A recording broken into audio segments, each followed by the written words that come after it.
Iyabekela lesibili esibantu Jesu Kristu futhi inkonzo kuthiwa ngenze inkonzo eyenziwa abantu abadala uNkulunkulu uqobo lwakhe engeke yenziwe umpriest eyedwa kodwa edinga ukuthatha okuxolileyo sibese sicela nezingilosi nabaxolileyo bona kube yibona abasihambela phambili ngoba ngokwethu emhlabeni asisoze sayenza yaba inkonzo ephelele dawethu amandla nokuhlakanipha kwethu kuthiwa angikhulumele ngenkonzo yokubuyela kuNkulunkulu ngokweqiniso hayi ngende hayi ukuya kumpriest ukuthi ngiyavuma ukuthi ngenze ukuthi nokuthi kodwa kube wazi ukuthi uma uphume egeyithini uphinda khona kuthiwa ngikhulume ngenkonzo icenge abantu abangakaphenduki ukuthi ababuyele kuNkulunkulu ngokweqiniso bantu bangabe bayagoduka bayawuguqa abapresident noma ngabathi nikeza ithuba manje ukuba baguqe bavume kuJesu egameni lompriest kodwa basho lokho okungcolileyo abakwenzile esebethi sidlulile kona sesifuna ukuqala kabusha hayi ngoba so report ukuthi sisenze 1 no 2 no 3 sisawu-enjoya sizokuqabusela Jesu kuthiwa kuzokhuluma ngenkonzo ejule kakhulu le nkonzo uzuphenduke eqala uzuphenduke eqala kwamandla omoya oqoqeleyo ungayaphi ebandleni lethu elikatholika mokobalekela lencwadi yokuthiwa iCatechism uzobika lithi iCatechism amangakhuluma ngokuvuma lithini phambi kwesakramente ucela umoya oqoqeleyo ukhumbuzeni izono zakho uthi uzikhumbule zonke hayi ukuthi uzimemorize okanye uzenze list kodwa bese uthini ubuke ukubi nokungcola okwenzileyo bese udabuka ngenhliziyo ungaqini ngokudabuka bese uthatha isinqumo sokuthini ngiyasiyeka uma sewuthatha leso sinqumo besenza njani ujoin uline oya kumpriest ungayi kumpriest ngokuthi ngehlukile empilo ophazamisekile emqondweni yazikhumbula izono zami ngiya kumpriest ngiyosho ngenzeni cha so ukhumbulile kodwa futhi wathatha isinqumo wathi namhlanje ngiyasiyeka ingakho ngithi inkonzo enzima kwibandla elikatholika emhlabeni wonke ngoba uzokhumbula kahle uma ngale nkonzo abantu abaningi abasenandaba nokuyovuma baze baziqhenye umuntu ashibe neqholo athi umuntu usiza ukuthi ngiyovuma ngoba lento ngizothini ngisenze iphinda ingakho lesakramente liyaliphelelwa udumo kodwa ilona elibalulekile elumgogodla eliza emva kwani komzimba negazi qala umzimba negazi isakramente nabasakramente eliwaqukethe wonke ngomuntu uma komzimba negazi ucabanga umshado wakho uzume akube uyayeliseka ufata akube umuntu ocelebrate imisi noma ngabe umntwana usafuna umshado noma ngabe usafuna umsebenzi zwana nemisa ingakho sithi isakramente nabasakramente kube sokuba ileli nalo lusakramente lothando isakramente lempendulo isakramente lokubuyisana noNkulunkulu lona gama engilithanda kakhulu ngizokwenza umzekelo phambi kokuphuma emxolweni cela aphakamisa izandla ngabe ushadile noma ushadile kodwa khona isithandwa sakho phakamisa izandla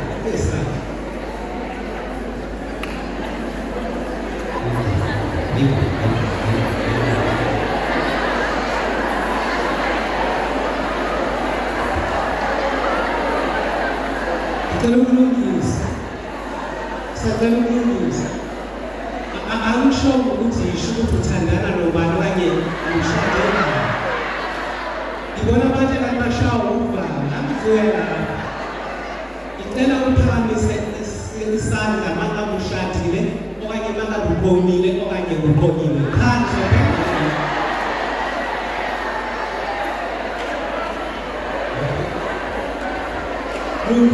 cela ukuqhubeka ukubeka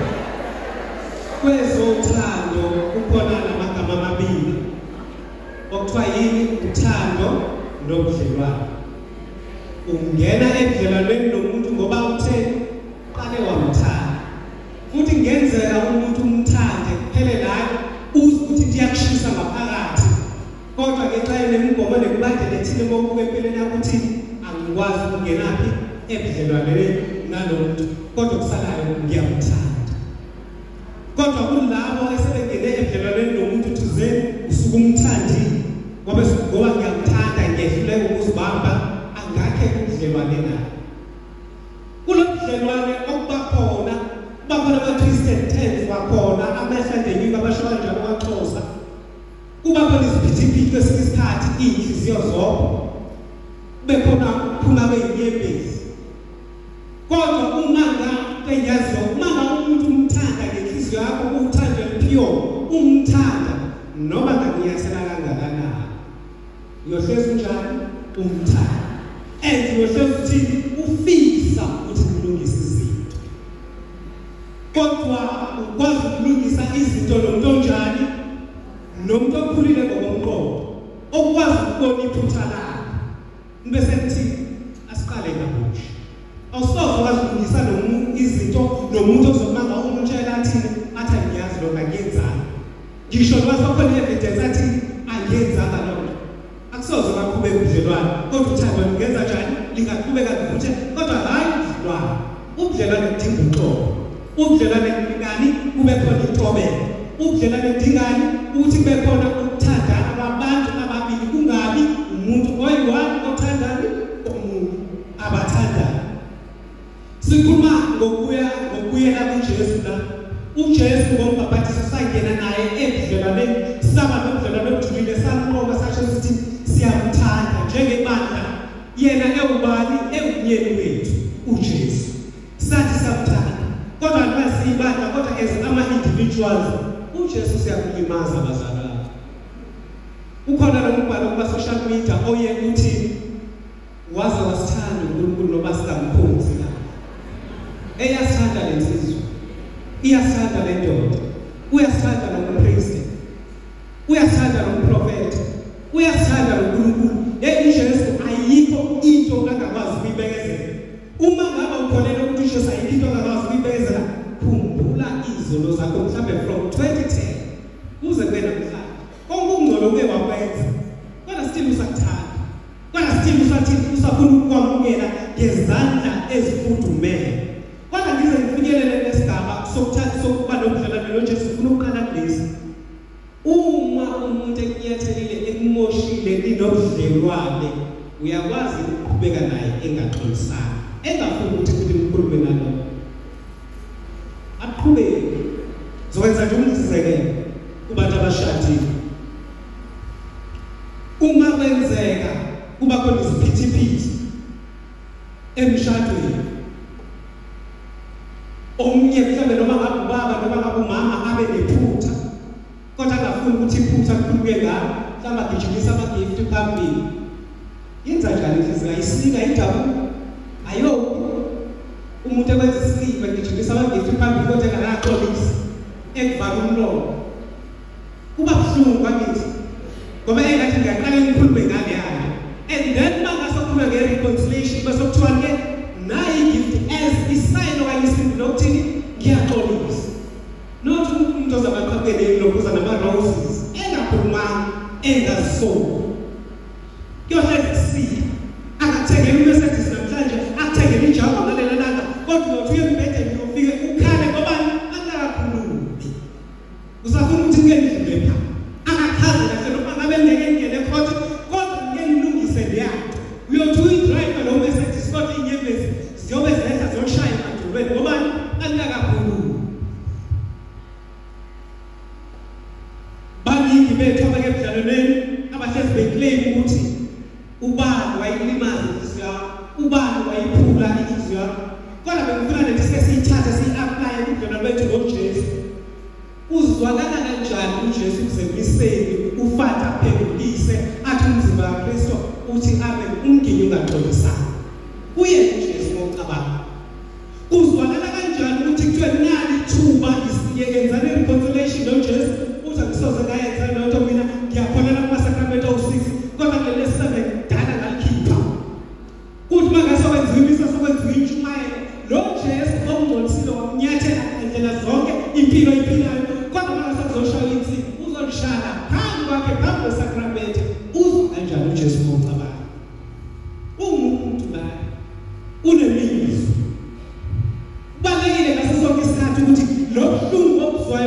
relationship ube sokucabanga naJesu naye ukuthi mawuzoqhubeka nempilo yokukhatholika ungaxolisana chaza uthini uJesu uqobo uJesu uyathethelela njengoba asibenzela nje inhliziyo yakhe ingcwele icela ukuziwa kanjalo ngayo le parish uJesu uyathethelela ukhona yazi sonke lethu sayazi kodwa ngoba sayikhohlwa ukukhumbuza yazi ukuthi uJesu ngakunyathela yazi ukuthi uJesu ungabulela 3 billion abanye abantu kuzoba buhlungu kuyena yazi ukuthi uJesu ungathatha into zabantu kuzoba buhlungu kuyena kodwa ukho ubuhlungu okudlula ukuthini ungaxolisi uJesu cabanga nje ngohlelo ngayo uma ngingafika manje nginyathele ebhotini kubuhlungu nginyathela ngithi kodwa uzaphinda uthi ufatha nje wayengaxolisi wayengasho sorry and then usoku wami ekinisifeza njani uyabrush uyapolice nathi sabaphathiswa abazalwane lokho singakhohlwa asajabulele lokhu celebrate amasakramenti singaxolisana uJesu asithi sinyathele kodwa into engamshaya ubuhlungu ongamshaya kulabo ubuhlungu Jesu ungaxolisi esiyayenza lento bazalwane abanye bethu badonsa 6 months abanye bethu badonsa obani 3 years celebrate wonke amasakramenti ezihamba zonke ivuselelo kodwa thini zokula ngidanse ngigide kodwa angiyiki ukuvuma ibili impilo yakho noJesu njengoba ngisho lesithanda sakho uma singaxolisana lobo budlelwane kume ndawonye beke iBhayibhelini ungaqala kuGenesis uyophuma kwincwadi ezithilele lowo obizwa uJesu kulaqala enze njani aphenduke athi ubaphenduke uJesu abesemnikezana imission abesemthuma ila ishaya khona isithandwa sikaNkulunkulu Dala sikaNkulunkulu niyakholelwa ukuthi nonke njengoba niphathisiwe niyakholelwa lokho umbuzo uthi uma ungalungisa ubudlelwano bakho ngale sakramento noNkulunkulu uNkulunkulu uzokusebenzisa kanjani khona abantu abakushumayela kodwa baze bafinyelela ngelazinga ngobani babalekele lesakramento kukhona amagrasi abebezowathola kukhona abantu abakuthandaza bekodwa ezindlini besebenzeka izinto kodwa ngenxa yokungcola nangenxa yokungaphenduki bese bayibona amablockana amagrasi kaNkulunkulu okanye lo mission uNkulunkulu afuna ukunikeza yona kisho nathi abapriest siphiwa amandla konke esikwenzayo kwenziwa uJesu kodwa uma siyasaqala saphila impilo yokungcola kuthiwa kuba umlando thufata abantu engebe right hey ngezikhathi zakhe kanti wabalekela isakramento lokuvuma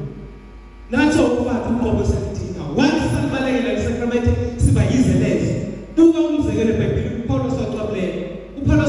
wabizwa waphendula ngokuqinisa wathi esephendukile uNkulunkulu wamsemelisa amandla wamambulela imission okanye ibizelo lakhe sonke sibizile even nasemshadweni uma ngawuhlala ngokungcola uhlala ngokungavumi showcase nomshado uzoya phansi balekile noma ngabe akuyona isikhundla sasesontweni noma ngabe usebenza khona kwikhampani ethile okanye uyasebenza kodwa uma ungavumi izolo kukhona la uzoshayela khona phela ukuvuma izolo ukwenza njani uhlala unjani ungcwele uhlala uhlanzekile yazi ukuthi abanye abakholelwa kuleqiniso bazalele khona imimoya okuthiwa amadimoni sakhumbula uJesu manga esondela empilweni amadimoni athi akuphaphaza athi ingongcwele kaIsrael khona isikhathi lapho kumele kuthasa ngoba khona iziphi zamadimoni kodwa ngenxa yokungcola bathi ngenxa yokudelela lesakramento abaseshaya phansi amadimoni ashaya siphindisi kaningi khona iziphi ongeke uze uzinqobe ungayanga kwelibi kule sakramento lokuvuma kukhona umakhelwane khona abantu azolwa nabo emhlabeni babe sebekushaya kodwa inkinga yakho yini awuqali ngokuvuma usizavulele qala ukuze ingilozi nabaqobeyo bangabelwa nabo bekulisa babe sebesondela kwena bafike kunjani uhlanzekile inhlanzeko empilweni kaNkulunkulu yehlezi njalo ibalulekile ngaso sonke isikhathi lokho ngiyagaranta yebo khona amagrasi uNkulunkulu ngaphawu kodwa izinto eziningi awusoze wazi ngoba mangawubalekelana nani nobungcwele uthi hayi ngababhatiswa kuphelele la ukuhlakanika kaJesu uyena wasinikeza lesakramente wasinikeza wonke amasakramente sesibhabhatisiwe okanye sesimamukele kodwa wathi abantu labegcine basazoma akubanikeze second chance ukuze bakwazi ukuyovuma izono zabo baqale kabusha ilapho usibonisa khona uthando sengizophetha ngizokhuluma ngoba ukhona yazi ukuthi khona phakathi kwethu isikakhulu abangona amakatholika abangakhuleka kumasakramente bathi hayi into nje ibandla lizenzele yona mina nakuhlezi prefer khona usemazulwini kuma revelation noma ngabe kuMaria la ivele khona ufika gcizelele lamasakramente awusebe athi yale misini nijwayele ukuvuma izono zenu ngobani iziphi enibhekene nazo akusoze nazinqoba uma ningavumi izono zenu ekhona-ke lento seyakhula phakathi kwethu uma ngakhuluma ngokuvuma izono ukuthi nobani ngiyamazi isikakhulu umuntu umeke wazi isono sobupristi asisake isidingo sokuthi ngiyovuma ukufatha abantu ngokuparish priest wami futhi ngiyamazi kwenza ukuthi nokuthi okwakhe lokho uyosha mayingaphenduki ungashi egameni lokuthi ufatha abantu ukungcono besothi nawe usaphenduki naye ubhabhatisiwe naye umzalwane ngokwakhe futhi baningi ngofatha ngoba iya ikhula nenkongo amaparish 20 ukhona nalomunye umqondo ongcolile ngiyaxolisa abazalwane kodwa ngizolisho lekama umqondo ongcolile okuthini kukhona abantu abasakholelwa ukuthi ngifuna ukuba mhle kufatha angifeze ngavuma kuparish priest wami isono 1 no 2 no 3 umntana lehlale phasi engavumi uma ngabe ufuna ukuthandeka kufatha wakho ufuna ukuthi ngaso sonke isikhathi lezitolo kufatha wakho baningi abapriest uma parish yakho uyovuma kwenye indawo ungahlali phasi egameni lokuthi hayi ngifuna ukuthi ngihlezi ngemuva ukufatha angifuni ukuthatha ukuthi ngenze ukuthi asoze kusindisa ufatha uJesu umuntu walethe isindiswa ngaso sonke isikhathi lokho kubaluleke kakhulu uma ngasikhuluma ngale sacrament abanye bavuma ngoba bethini ngivuma ukuze ngiyokwamukela umzimba negazi laJesu Kristu cha uvuma ngoba ukulungisa ubudlelwano bakho noJesu Kristu lekhathi lomzimba lebandla liyasho lithi inhloso yokufunda ikhathekizimi nazo zonke incwadi nazo zonke imfundiso zebandla uthini ukukhulisa ubudlelwano bakho noJesu Kristu nokuyovumisa loza kuyela uNkulunkulu uqala ngokusho uNkulunkulu uyobhatha amandla uyothatha amandla kabusha ukuze ukwazi ukusebenzela uNkulunkulu noma ngubani noma ngumpriest noma ngumbishop noma ngupapa noma ngumshumayeli umuntu ohlala engcoleni ebalekele lesakramente